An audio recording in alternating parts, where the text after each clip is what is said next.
Shalom saudaraku terkasih, Jemaat Gereja Utusan Pantekusta Tulungagung. Puji Tuhan, pada hari ini kita dipertemukan kembali, sekalipun dengan ibadah online, tapi itu tidak akan mengurangi rasa sukacita kita, syukur kita kalau kita masih diberikan kesempatan untuk beribadah. Mari kita satukan hati kita mau berdoa, kita mau mengucap syukur atas kebaikan Tuhan bagi kita semua. Haleluya Yesus, haleluya Yesus. Bapa yang baik, sungguh hati kami limpah dengan ucapan syukur. Sungguh hati kami penuh dengan sukacita daripada Engkau. Apapun dan bagaimanapun keadaan kami pada saat ini, tidak mengurangi sukacita kami, tidak mengurangi damai sejahtera kami yang sudah Tuhan berikan bagi kami. Terima kasih Tuhan Yesus atas kebaikan Tuhan. Kami akan memulai ibadah kami pada siang hari ini Tuhan Yesus, hanya dalam pimpinan tangan Tuhan. Kiranya Tuhan Kau urapi setiap kami, satukan hati kami, baik jemaat-Mu yang ada di rumah Tuhan. Engkau akan urapan-Mu turun atas mereka semua. Tidak ada satupun yang Kau lewati Tuhan, berkat-Mu turun atas mereka semua. Terima kasih ya Allahku, terima kasih. Kami siap Tuhan untuk memuji-muji Engkau, untuk mendengarkan kebenaran firman-Mu pada siang hari ini. Kiranya Tuhan Engkau senantiasa hadir di tengah-tengah kami. Terima kasih Bapa, terima kasih Tuhan Yesus, terima kasih. Hanya di dalam nama Tuhan Yesus Kristus kami naikkan doa dan syukur kami. Haleluya, amin. Puji Tuhan, Tuhan sudah memberikan yang terbaik bagi kita dengan limpahan kasih-Nya, sehingga kita boleh ada sebagaimana kita ada saat ini. Seperti Tuhan sudah memberikan terangnya, Tuhan sudah memberikan keindahan pelangi di hidup kita. Apapun saat ini yang sedang terjadi, bersama Tuhan tetap indah, seindahnya pelangi. Sungguh nyata kasih Tuhan atas kita.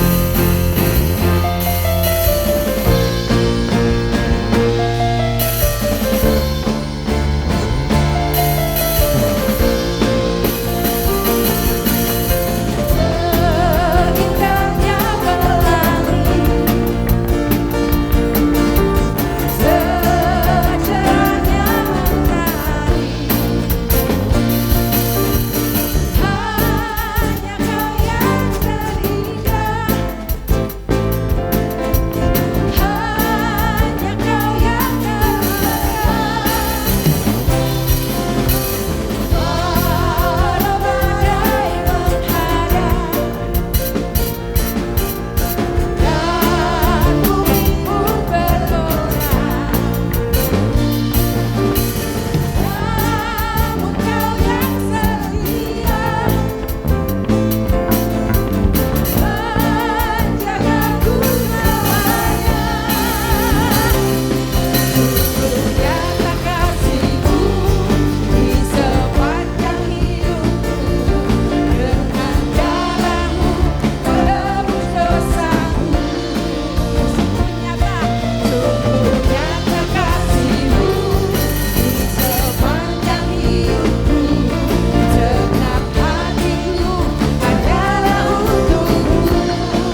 indah kasih-Mu Tuhan, dan sungguh nyata kasih-Mu sudah Engkau nyatakan dalam hidup kami.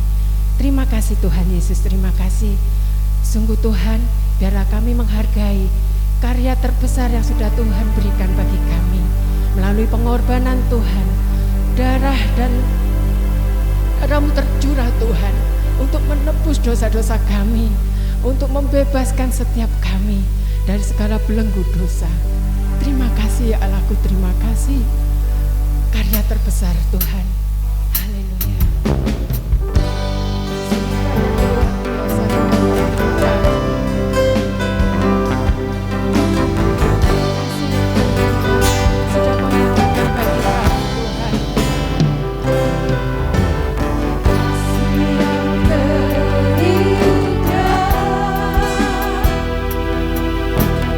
Hati yang mulia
karya-Mu yang luar biasa sudah Kau nyatakan bagi kami. Sungguh kami kagum Tuhan atas kasih-Mu yang sudah luar biasa Kau nyatakan bagi kami. Terima kasih Tuhan Yesus, terima kasih. Kasih-Mu itu yang menguatkan kami Tuhan. Terima kasih. Kini saatnya Tuhan kami akan menerima berkat firman Tuhan. Kiranya Tuhan, Engkau yang akan beracara, Engkau yang akan berbicara Tuhan melalui hamba-Mu. Apa yang ingin Tuhan sampaikan bagi jemaat-Mu di Gereja Utusan Pantai Kosta. Terima kasih ya Allahku, terima kasih. Urapi hamba-Mu Tuhan, urapi hamba-Mu. Biarlah apa yang menjadi isi hati Tuhan boleh tersampaikan kepada jemaat-Mu. Terima kasih ya Allahku, terima kasih. Kuasai hati kami Tuhan, kuasai pikiran kami Tuhan. Kuasa-kuasa lain yang berusaha untuk merebut berkat firman Tuhan, kami patahkan di dalam nama Tuhan Yesus. Dalam nama Tuhan Yesus, kami usir keluar dari ruang hati kami, dari pikiran kami, sehingga yang masuk dalam hati dan pikiran kami hanya benar-benar firman-Mu saja Tuhan. Karena firman Tuhan adalah kekuatan kami, karena firman Tuhan adalah sumber jawaban dari segala persoalan kami. Terpujilah Engkau Tuhan Yesus. Kami serahkan waktu ini hanya di dalam kuat kuasa tangan-Mu. Hanya di dalam nama Tuhan Yesus kami siap menerima berkat firman Tuhan. Haleluya, amin. Shalom saudara-saudaraku yang dikasihi oleh Tuhan. Hanya karena anugerah Tuhan, di dalam situasi dan kondisi seperti ini kita masih boleh ibadah. Mari kita merenungkan firman Tuhan bersama. Tema firman Tuhan yaitu menjaga hati pikiran kita dengan baik. Sebagai ayat dasar di dalam Amsal 4 ayat 23 berbunyi demikian. Jagalah hatimu dengan segala kewaspadaan, karena dari situlah terpancar kehidupan. Di dalam Alkitab terjemahan sehari-hari dikatakan, jagalah hatimu baik-baik, sebab hatimu itu yang menentukan jalan hidupmu. Saudara, melalui ayat firman Tuhan yang kita baca, kita diingatkan agar kita menjaga hati kita dengan baik, dengan sungguh-sungguh, dengan segala kewaspadaan. Artinya jangan sampai lengah. Sebab semua perkataan yang kita ucapkan, semua keputusan-keputusan yang kita ambil, dan semua perbuatan-perbuatan yang kita lakukan itu berasal dari hati kita. Hati kita yang menentukan jalan hidup kita. Jadi sangat berbahaya sekali kalau kita tidak menjaga hati kita dengan baik. Apalagi kalau kita menyimpan hal-hal yang negatif dalam hati kita secara terus-menerus, dampaknya sangat besar dan berat. Salah satu contoh yaitu kisah Yusuf dan saudara-saudaranya, yaitu kakak-kakaknya. Saudara dapat membaca di dalam kitab Kejadian pasal yang ke-37 ayat 4 sampai 28. Saudara, awalnya dimulai dari perasaan iri hati, sebab merasa kalau ayahnya pilih kasih membedakan antara mereka dengan Yusuf. Dari sikap ayahnya sehari-hari nampak kalau ayahnya sangat mengasihi Yusuf. Bahkan ayahnya memberikan jubah yang indah pada Yusuf, tapi kakak-kakaknya tidak diberi. Dan dari perasaan iri hati ini berkembang menjadi kebencian, dan makin hari kebencian itu semakin mendalam.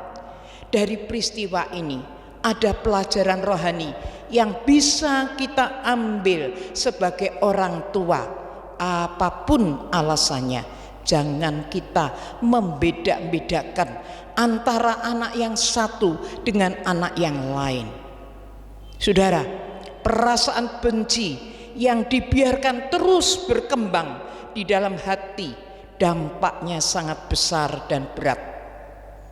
Pada akhirnya kakak-kakaknya Yusuf punya rencana untuk membunuh Yusuf, rencana yang sangat jahat dan keji. Mereka sudah kehilangan rasa kasih dan hati yang takut pada Tuhan. Tapi saudara-saudara, ingatlah, yang menentukan hidup kita itu Tuhan dan bukan manusia. Walaupun manusia itu berusaha begitu rupa untuk menghancurkan hidup kita, tapi kalau Tuhan punya rencana yang lain, maka semuanya itu tidak akan terjadi. Singkat ceritanya, Yusuf akhirnya tidak dibunuh, tetapi oleh saudara-saudaranya dia dijual sebagai budak belian. Yang namanya budak belian pada waktu itu sangat-sangat tidak berharga, tapi orang yang hidup benar dibela oleh Tuhan. Tuhan bisa mengubahnya, datang ke Mesir sebagai budak, tapi berakhir sebagai raja muda, orang kedua di Mesir, menjadi wakilnya Raja Potifar. Saudara-saudara, secara manusia ini tidak mungkin bisa terjadi, ini mustahil. Tapi bagi Tuhan tidak ada yang mustahil. Lakukan dulu bagian kita sebagai anak-anak Tuhan. Hiduplah benar dan sesuai dengan firman Tuhan, taat dan setia kepada Tuhan di dalam segala situasi dan kondisi. Nanti Tuhan melakukan bagiannya. Sikap yang luar biasa yang dilakukan Yusuf terhadap kakak-kakaknya. Ia tidak membalas kejahatan kakak-kakaknya dengan kejahatan, tetapi membalas dengan kebaikan. Waktu terjadi masa kekeringan yang panjang di Israel selama 7 tahun, sehingga tanaman padi mati. Agar tetap hidup, mereka mendengar kalau orang bisa membeli gandum di Mesir. Kakak-kakak Yusuf tidak tahu kalau yang menjadi raja muda di Mesir itu Yusuf adiknya. Sebab waktu Yusuf dijual dia berusia 17 tahun, dan waktu kakak-kakaknya membeli gandum di Mesir Yusuf berumur lebih kurang 30 tahun. Jadi 13 tahun mereka terpisah. Tentu banyak perubahan. Saudara, waktu Yusuf memperkenalkan diri kepada saudara-saudaranya di dalam Kejadian 50 ayat 15 sampai 21, Yusuf berkata, "Memang kamu telah mereka-rekakan yang jahat terhadap aku, tetapi Allah telah mereka-rekakan untuk kebaikan, dengan maksud untuk memelihara suatu bangsa yang besar, yaitu mereka sebagai bangsa Israel." Dan apa yang dikatakan oleh Yusuf kepada saudara-saudaranya di dalam ayat yang ke-21 dikatakan, "Jadi jangan takut, aku akan menanggung makanmu dan makanan anak-anakmu juga. Bawalah istri dan anak-anakmu dan ayah untuk pindah ke Mesir." Jumlah orang yang datang ke Mesir ada 70 orang. Bayangkan, menanggung makan 70 orang selama 7 tahun masa kekeringan setiap hari. Ini luar biasa. Setelah masa kekeringan lewat, kakak-kakaknya dan keluarganya ya harus hidup normal, bekerja. Saudara, di dalam Rom pasal 12 ayat 17 sampai 21 dikatakan, jangan membalas kejahatan dengan kejahatan. Lakukan apa yang baik bagi semua orang. Jangan kamu sendiri yang menuntut balas, tapi berilah tempat kepada murka Allah. Sebab ada tertulis, pembalasan itu adalah hakku. Akulah yang menuntut balasan. Tetapi jika seterumu itu lapar, berilah dia makan. Jika ia haus, berilah dia minum. Dengan berbuat demikian, kamu seperti menumpukan bara api di atas kepalanya. Jangan kamu kalah terhadap kejahatan, tetapi kalahkan kejahatan dengan kebaikan. Bagaimana cara sekarang untuk kita dapat menjaga hati kita dengan baik? Yang pertama, buang segala sampah yang ada di pikiran kita. Buang segala sesuatu yang tidak berguna, yang tidak bermanfaat, yang melemahkan, yang tidak membangun. Saudara, ada sebuah ilustrasi. Seorang ibu guru TK mengadakan sebuah permainan. Ibu guru menyuruh tiap-tiap muridnya itu membawa kantong plastik yang transparan dan kentang. Tiap-tiap kentang itu disuruh menulis, memberi nama siapa orang yang dibencinya. Jumlah kentangnya tidak ditentukan berapa, tergantung jumlah orang yang dibencinya. Pada hari yang disepakati, murid-muridnya datang dengan membawa kantong plastik. Di dalamnya ada kentang yang sudah tertulis nama orang-orang yang dibencinya. Lalu perintah guru itu, murid-murid harus membawa kentang itu kemanapun saja mereka pergi. Bahkan ke toilet pun mereka harus bawa itu kantong yang berisi kentang yang tulisan nama dari orang-orang yang dibencinya. Selama 1 minggu kemanapun itu harus dibawa. Setelah 1 minggu, guru itu tanya bagaimana rasanya kemana-mana membawa kentang, apalagi 1 minggu. Tentu kentang itu akan busuk dan berbau tidak enak. Maksud dari permainan ini seperti itulah, kalau kita membawa kebencian, kepahitan, kemarahan, kekecewaan dalam hati kita secara terus-menerus, akan berbau busuk kalau kita tidak bisa memaafkan. Firman Tuhan mengatakan segala kepahitan, kegeraman, kemarahan, pertikaian, fitnah hendaklah dibuang dari antara kamu. Demikian pula segala kejahatan. Kepahitan itu sama dengan kejahatan di mata Tuhan. Buang kepahitan dengan cara memberi pengampunan. Berapa kali kita harus mengampuni?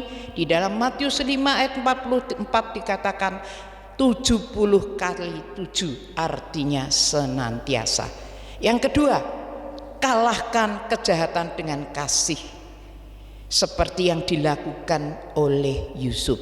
Yang ketiga, mengisi hati kita dengan firman Tuhan secara terus menerus. Di dalam Mazmur 119 ayat 105 dikatakan, firman Tuhan itu pelita bagi kakiku dan terang bagi jalanku. Dan yang keempat, upah orang yang menjadi pelaku firman. Di dalam Ulangan 28 ayat 1 dikatakan, jika engkau baik-baik mendengarkan suara Tuhan Allahmu dan melakukan dengan setia segala perintahnya yang kusampaikan kepadamu hari ini, maka Tuhan Allahmu akan mengangkat engkau di atas segala bangsa di bumi. Amin. Kiranya Tuhan memberkati kita semua. Mari kita berdoa. Terima kasih Tuhan, di dalam situasi dan kondisi seperti ini kami masih boleh beribadah dan merenungkan firman Tuhan walaupun di dalam keterbatasan. Tuhan, Engkau yang mengenal isi hati kami, apa yang ada di dalam hati kami, walaupun orang lain tidak tahu, tetapi tidak ada sesuatu pun yang bisa kami sembunyikan di hadapan Tuhan. Lepaskan kami. Kami ingin Tuhan mendapatkan kelepasan dan janji berkat Tuhan. Roh Kudus, tolonglah untuk menerjemahkan lebih jauh firman-Mu ini. Dalam nama Yesus kami berdoa. Amin.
Terima kasih Bapa, kami boleh beribadah walaupun secara online di dalam keterbatasan. Hamba-Mu sudah menyampaikan apa yang harus kami sampaikan. Kiranya Roh Kudus yang menolong. Sekarang kami mau mengakhiri ibadah ini. Kiranya damai sejahtera Allah, berkat Allah yang melimpah turun atas kami semua. Diberkatilah rumah tangga kita, pekerjaan ekonomi kita, pelayanan kita semua. Diberkatilah setiap orang yang percaya dan bergantung kepada Tuhan, sehingga segala sesuatu apa yang dikerjakannya dibuatnya menjadi berhasil. Dalam nama Allah Bapa, Allah Anak dan Roh Kudus kami berdoa. Yang percaya katakan amin.